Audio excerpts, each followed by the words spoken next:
you go. I think, first of all, I mean, we would be wrong in saying that one size fits all. I mean, we talk about corporate branding as a way of thinking that is relevant for a lot of companies, but not necessarily all companies. That's sort of the first easy answer. That being said, you can say certainly in some parts of the world and in some industries, there is a pressure from other stakeholders than consumers to know about the company. It can be if you're a listed company. It can be if you're in the fragrance business, I'm sure, do you use animals or do you only use ecological trees? Do you fill, I mean, I don't know the business, but I know you use a lot of different raw materials. So there can be questions of environmental, climatic issues that will be raised by other people taking an interest in the companies. So I see where a lot of, we had Diageo, for example, in the spirits business. They created a corporate brand to deal with all these other stakeholders but the end consumer.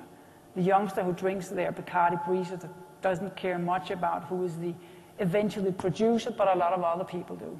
So I think one of the questions is, of course, are there any situations, and they can also be employees, that they want to be proud. I mean, the Intel story was, you have to imagine Silicon Valley.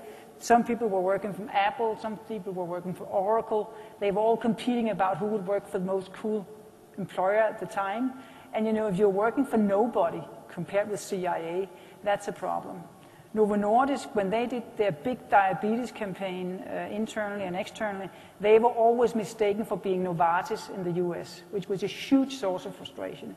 So I mean, there's a lot of, you can say there's from the awareness issue, and you can say who is it relevant to be aware of the company. And there can be pressure for a lot of different interest groups. And I think you will find a lot of corporate brands that you can say emerge or become more visible, step into character. That's pressure from other stakeholders, and where you feel that sometimes the suppliers, or in this case the manufacturers that you produce at, and this is an ingredient, right? That you want to be able, if you're Chanel, you want to be able to say we have natural, you know, resources, ecologically approved, global compact, whatever, all the way through in the value chain. So there could be a lot of reasons like that. I don't know if that's relevant, but as a user of perfume, I would actually be interested. There's a lot of attention, I think, to what we do to our body. So perfume is a very intimate product in that sense. It will raise more stakeholder awareness down the line. Hi, my name is Claudia Gonzalez. I have I wanted to give you feedback on your question, whether, you know, like the enterprise mindset might be the future. In my view, absolutely. I mean, it's just like the long tail. It is all about like the Web 2.0 mindset where everybody has the same, you know, like everybody's contributing, everybody's part of the conversation. And my question is actually the organization I work for is going through a branding exercise or a rebranding exercise, and it's quite intense. So what I'd like to know is, what do you think charity or a non-for-profit organization of a large scale like mine should concentrate on, organization or issue? I mean, we have to know what thing are we branding the most, whether the company or the issue we're advocating for. Can you say something more about the issue? Sure. I work for UNHCR, the UN Refugee Agency, so the issue is refugee. Ah, okay. Refugees. Yeah, that's, yeah. I think it's both and. I think you have to work from the issue on the stakeholder side to understand what they're bringing to the table. And organizationally, you have to understand what your culture really has been about and how it could adapt to the new concerns and things that are happening in the external world, and yet still speak with a recognizable voice. So I guess mostly when I answer questions about rebranding things, I tend to think that companies spend too much time worrying about the logo and the symbolism and, you know, all the accoutrements that come along with this, and much too little time thinking about the process that all that stuff is ultimately going to represent.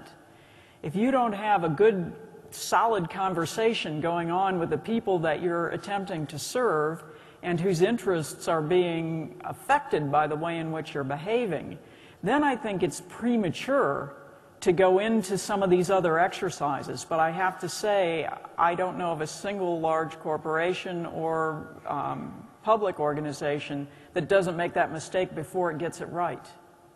So I'd need to talk to you about what your past experiences have been in branding efforts to give you more detailed response. But I think look at the process before you worry about the symbolism of it.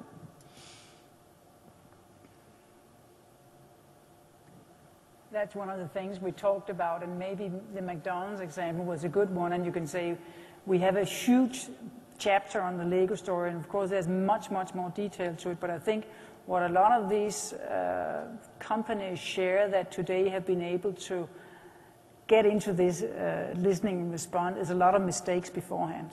Even in Novo Nordisk, there was a lot of mistakes before, so it's not, and I think it's important because the branding field is, if anything, inflected with books about 10 ways to do this and do the right things at the right time in the right way. You're there. Okay, yes, we can all agree about that.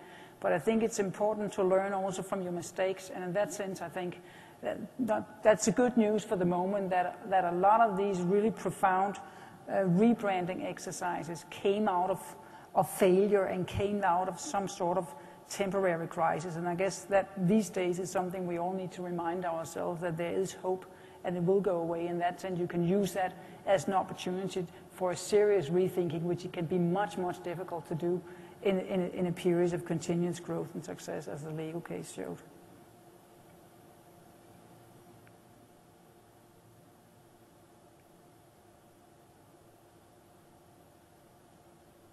I have one question.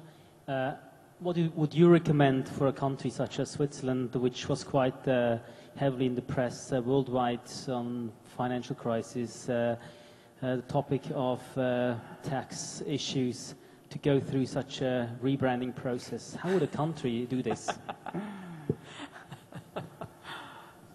Very carefully. Yeah.